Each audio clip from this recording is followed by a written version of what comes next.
Over the last few years, it's been really exciting to see the emergence of strong ex-Muslim voices. They've been some of the most marginalized voices on the world stage. Just for leaving their religion, these individuals have risked being shunned, imprisoned, censored, and killed. Death threats come from lone assassins, angry mobs, even state-sanctioned executions in several Islamic countries. Imagine facing these threats just because you don't believe in the religion assigned to you at birth without your consent. Individuals who, despite these risks, forge ahead and speak out face constant attempts to invalidate them. Like folks who leave Christianity, folks who leave Islam are smeared with all the same lies. It's falsely claimed they only left because of emotional reasons or bad personal experiences, implying their reasons lack substance. It's falsely claimed they were never true members of the religion. They never believed. They were just faking it. It's also falsely claimed that they never stopped believing. They're just acting out. The contradictions in these assertions expose them for the straw-clutching nonsense they are. The fact is, people express entirely rational objections for leaving Islam, based on an accurate understanding of its scripture and its implementation. I want to recommend some channels run by people who articulate their rational objections with rigor, integrity, compassion, and humor. Although their focus is on Islam, these channels will speak to folks from any background who are interested in the mechanics of belief and in the broad human themes of freedom, authenticity, truth, and justice. The Masked Arab is a treasure house of research on subjects ranging from scientific claims to miracle stories to scriptural punishments. His mask says a lot about the risks he faces in coming out, risks to his relationships and to his personal safety when he travels within the Muslim world. In spite of those risks, there's no masking his dry wit and muscular sense of irony. He dives deep into the Quran and the Hadith, the multi-authored accounts of the life of Islam's founder, Muhammad. And like all the best channels, he credits his audience with intelligence and a capacity for independent thinking. In his explorations of scriptural ideas and practices, he unpacks hidden layers of context, much of which would otherwise be inaccessible to non-Arabic speakers, and backs it all up with video description boxes crammed with reference material. He's a fantastic communicator, well worth watching. Abdullah Samir was an ardent promoter of Islam for 15 years before his doubts were aroused by scriptural claims about the universe that didn't add up. He talks about his experiences with great candor and comments hilariously on a range of bizarre scriptural assertions, including outlandish declarations about bodily functions and sanitary procedures that bear no relation to biology or hygiene or logic. Like Muhammad's instruction to only use an odd number of stones to clean yourself after a call of nature. Other bogus claims concern rotting meat, mountains, shooting stars. The list goes on. As Abdullah notes, these cobbled-together superstitions lay bare the human ignorance masking itself as divine intelligence. Abdullah gives some thoughtful responses to all the common complaints that religion shouldn't be criticized and that all atheists are arrogant. The personal attacks he's experienced for leaving Islam haven't diminished his humanity, and he remains an outspoken supporter of the religious freedoms of Muslims. He's also a strong promoter of other ex-Muslim voices. In marginalized groups, invisibility breeds invisibility. When members stay silent, they remain unaware of each other's existence, giving them all the illusion of aloneness. Conversely, visibility breeds visibility. As more members speak out, even more members take courage to do the same. By promoting other voices, Abdullah contributes substantially to that snowball effect. And it's through him that I became aware of Hassan Radwan.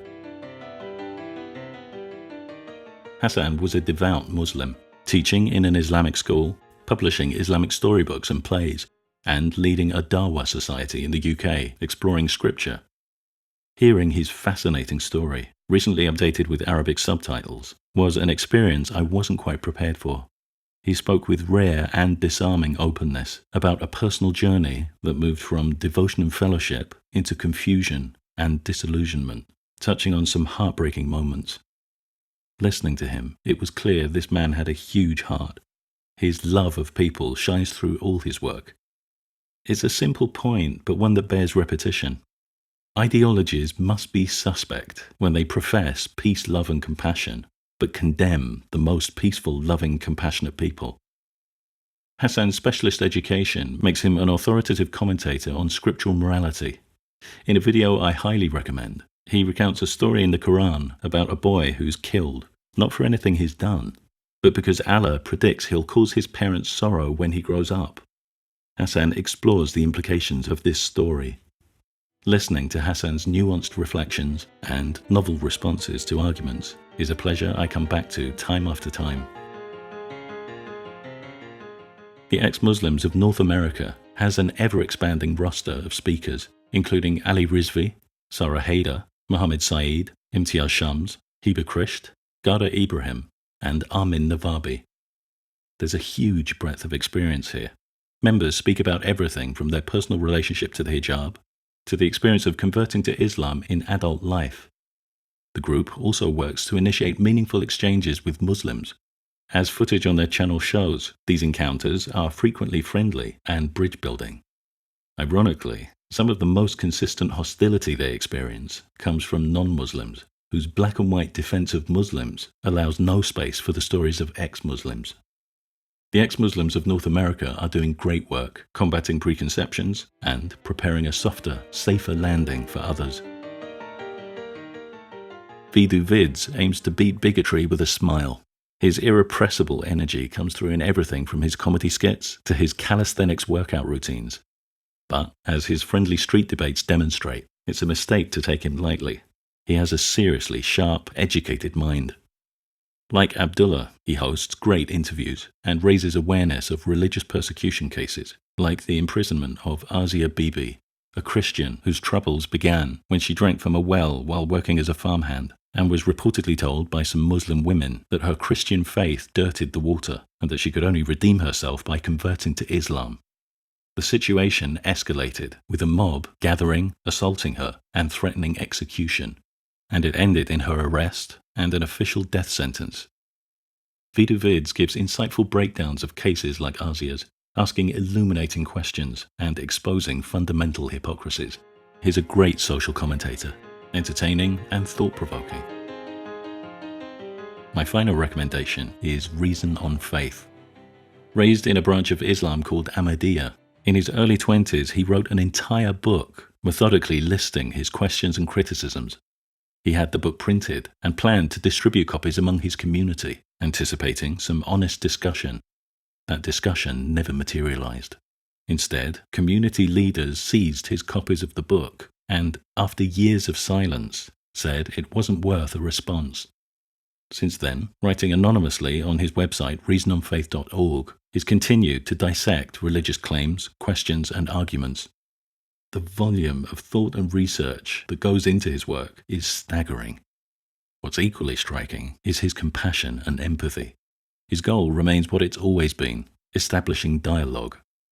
Finally, this year, he came out, announcing his departure from Islam and making his official YouTube debut.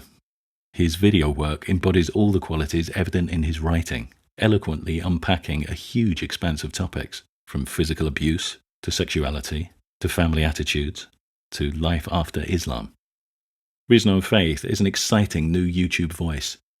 I'm looking forward to watching his channel grow.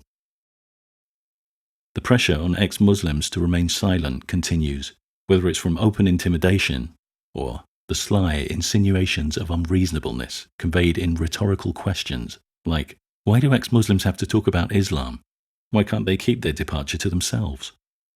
As Hassan Radwan notes, when religions consume a person's entire life and identity, psychologically and socially, leaving can be a difficult and traumatic process. Religions can implant damaging, dehumanizing ideas that need to be aired. Reason on Faith notes that many people do stay silent. Some falsely define themselves as nominal, liberal, or deficient Muslims just to keep the peace. He points out the indignity of living muzzled, inauthentic lives. That indignity needs to stop. Leaving a religion shouldn't leave people worried about their safety or about being pushed to society's margins.